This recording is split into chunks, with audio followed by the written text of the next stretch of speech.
Good, happy Tuesday morning, December 18, 2018. I'm Riley King, and welcome to the Riley King Newscast, right here on the Riley King Network. Let's begin. First up, man who caused I-95 crash that killed off-duty officer sentenced to 7 to 14 years. Let's take a listen to the video from WMUR News 9, Mike Cronin.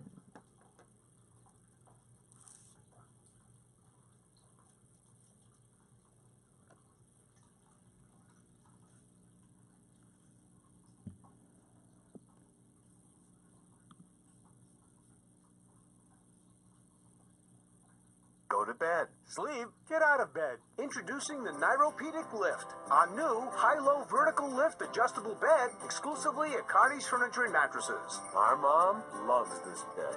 Need we say more? Cardi's Furniture and Mattresses. Large circles, though, Inside a packed courtroom, one by one, family and friends spoke of the man who used his badge as a way to help people.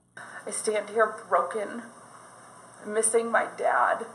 Louis Remigio's daughters, anguished by their father's death within a year and a half of losing their mother. I had to make the decision to remove my father from the machines keeping his body alive.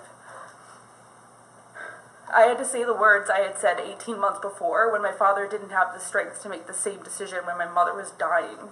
My father won't walk me down the aisle, pass me off to my husband. He won't get to dance with me at my wedding.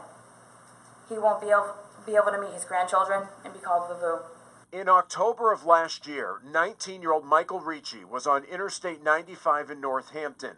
Witnesses said he was racing friends, then crossed the restricted median into oncoming traffic when he hit the off-duty Somerville, Mass. Police officer who was on his motorcycle.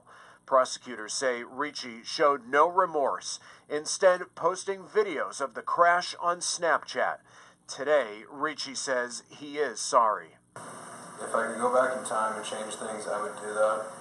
I would do that so that Mr. Remigio would still be here and so that his family would not be suffering the loss of him. Taken away in handcuffs, Ricci will now spend the next 7 to 14 years in prison.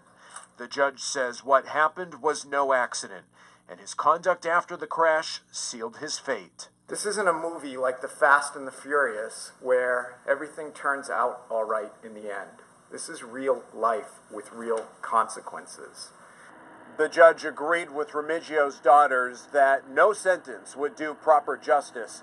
Ricci will begin his sentence tonight. In Brentwood, Mike Cronin, WMUR News.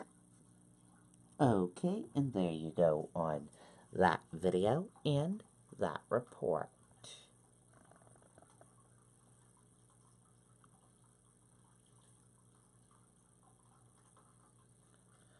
Former Manchester principal files wrongful termination lawsuit against district.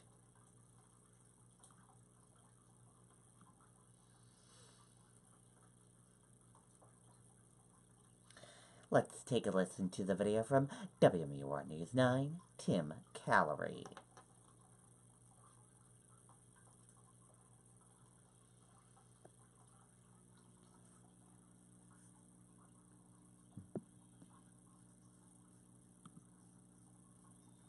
In the end, whether you walk away with a package or you're publicly terminated, you feel like you don't have a voice. But now, Sarah Lynch is hoping to find her voice through this 8-page lawsuit she filed against Manchester's superintendent, assistant superintendent, and the district. I'm not somebody who likes to back down. According to the lawsuit, Lynch was fired over improper use of school funds and failure to follow protocols in hiring. The misuse of funds stems from an overdue payment for library construction that Lynch made with donation money. We did go back and forth several times saying the district wasn't paying it, the school has to pay it. Lynch was first put on leave while the district conducted an investigation. She was actually specifically instructed to lie, to say to folks, if they asked, why were you on leave, she's supposed to tell them she was sick. She was ultimately fired this past October, but she claims the real reason was for reporting and threatening to expose illegal practices, including dangerously understaffing its emotional behavior disorder program, something she believes led to an incident where she was stabbed and another where she was punched by a student. Ultimately just became easier to get rid of her, try to silence her, than it was to solve these problems. This has nothing to do about anything besides what is right for children. Parents need to know what is going on in the public schools. And now late today, the district released a statement to News 9 that reads in part, the district bears no ill will toward Ms. Lynch and believes that her termination was in the best interest of the district and the students it serves. We're live here in Manchester. I'm Tim Callery, WMUR News 9. Okay, and there you go on that video and that report.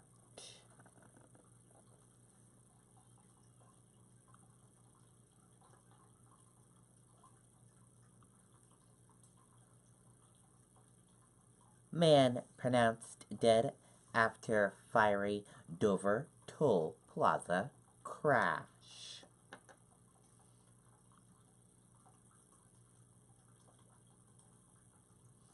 Let's take a listen to the video from WMUR News 9, Amy Cavino.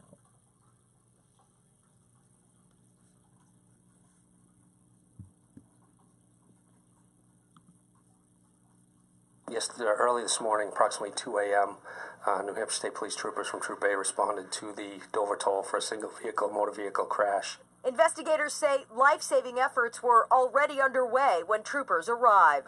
He had been already extricated from the vehicle. A DOT worker who had witnessed the crash was close by, saw that the vehicle was smoking, and he pulled the driver out of the vehicle to a safe area. At that point, troopers showed up and began performing CPR, and I certainly commend those folks for what they did last night. There was another Good Samaritan on scene as well. There was a toll attendant occupying a toll booth just by the Easy Pass lane. That toll attendant did not see the crash, but did hear the impact and also rendered aid to Mr. Tyndall. Despite the snowy weather that moved in overnight, investigators are ruling out road conditions as a cause. And roadway conditions, the roadways had been treated pretty recently, just prior to the crash. The driver was transported to Portsmouth Regional Hospital where he was pronounced dead. The cause of this deadly crash remains a bit of a mystery at this hour, but investigators do have a plea for all drivers. We just ask that everyone slow down. Not saying that speed or distracted driving was a factor in this crash, but certainly those are factors in many crashes out there. Okay, and there you go on that video and that report.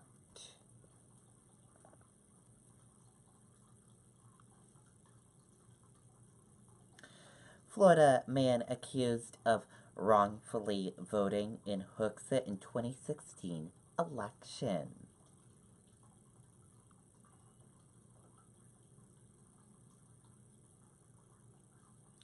A Florida man has been accused of voting in New Hampshire on Election Day in November 2016.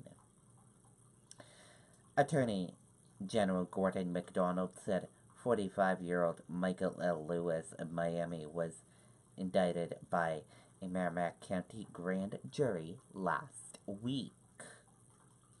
The incident alleges Lewis voted for an office or measure by casting a ballot in Hooksett, New Hampshire in 2016. It also alleges Lewis wasn't qualified to vote there because he wasn't a resident of New Hampshire or Hooksett for voting purposes. An arrangement date hasn't been scheduled. It wasn't immediately clear if he had a lawyer, and a phone number couldn't be found for him.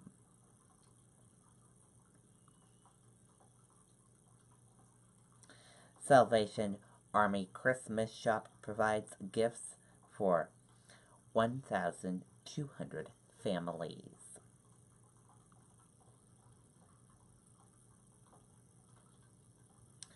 Let's take a listen to the video from WMUR News 9, Mike Cherry.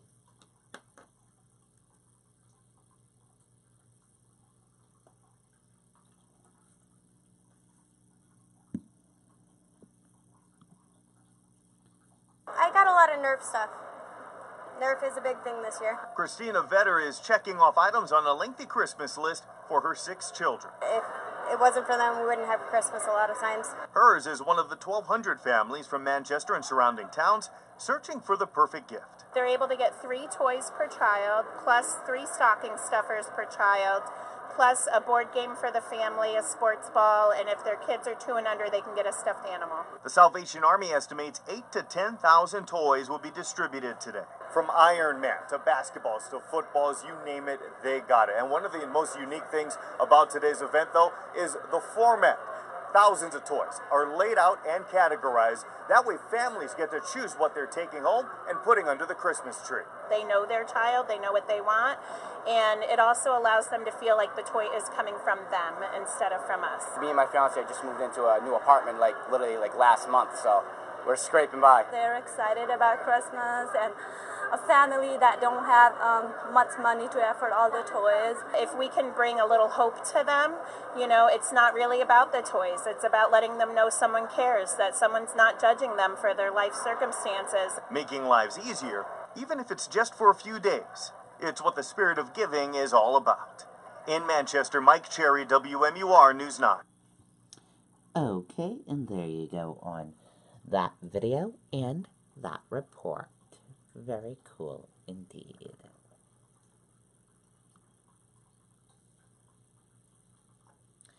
Ayla Reynolds' mom files wrongful death lawsuit against toddler's father.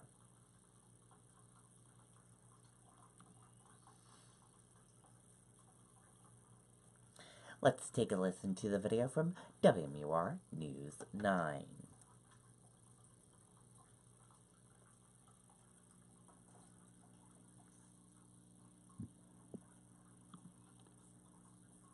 So today marks 7 years since Ayla was taken from me.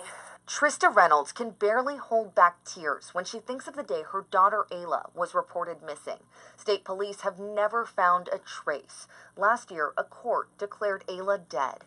For 7 years, I've asked myself who would want to hurt such an innocent little girl that was filled with so much spunk. Reynolds hopes to finally get answers. She filed a wrongful death lawsuit against Ayla's father, Justin DePietro. He is the man who told police Ayla disappeared while she was staying at his home in Waterville, Maine in December 2011.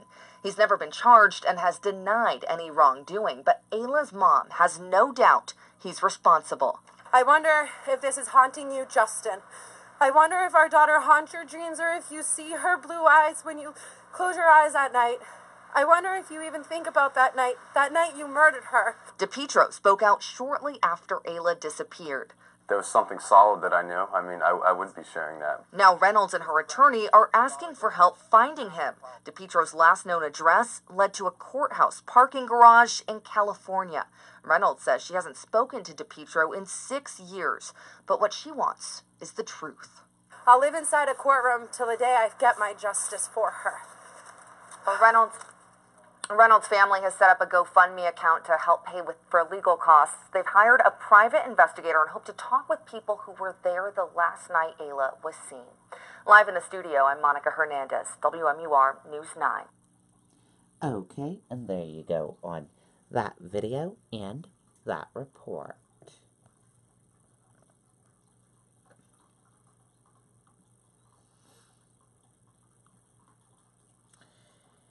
U.S.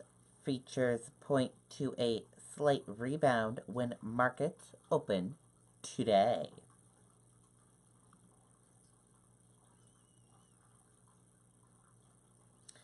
U.S. features pointed to a slight recovery for the 3 major stock indexes at Tuesday's open after the market wrote a day earlier. James Comey slams Trump for undermining rule of law, urges Republicans to stand up.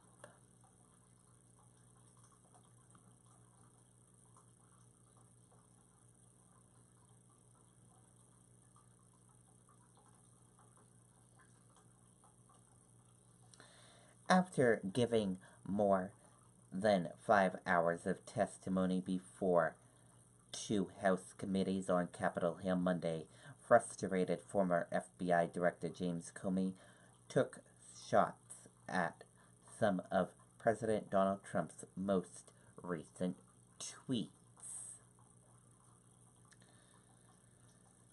He said, "This is the President of the United States calling a witness who is cooperating with his own Justice Department a rat. Say that again to yourself at home and remind yourself you're where we have ended up," Comey said, referring to a tweet from the president calling his former personal attorney Michael Cohen a rat. And that does it for the Riley King Newscast right here on the Riley King Network. I hope you all have a great rest of your day, and I'll see you back here later on today for another newscast. And I'll have a news report coming up in a little bit. Goodbye, everyone.